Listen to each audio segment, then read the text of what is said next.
بسم الله الرحمن الرحيم. السلام عليكم ورحمة الله وبركاته.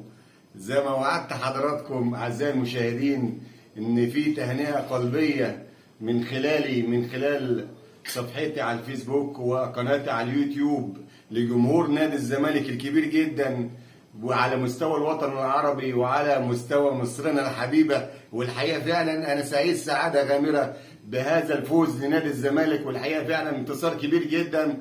وبعد فترة غياب لنادي الزمالك قدر نادي الزمالك ان هو يعود مرة اخرى وتربعه على قمة القارة السمراء. اذا قلنا ان الكرة المصرية هي عبارة عن منتخب مصر وناديي الاهلي والزمالك اللي هم اكثر شعبية على مستوى مصر والوطن العربي، في الحقيقة فعلا انا سعيد سعادة بالغة جدا بهذا الفوز. مش مجاملة في الحقيقة، ولكن حقيقة فعلا ان احنا سعداء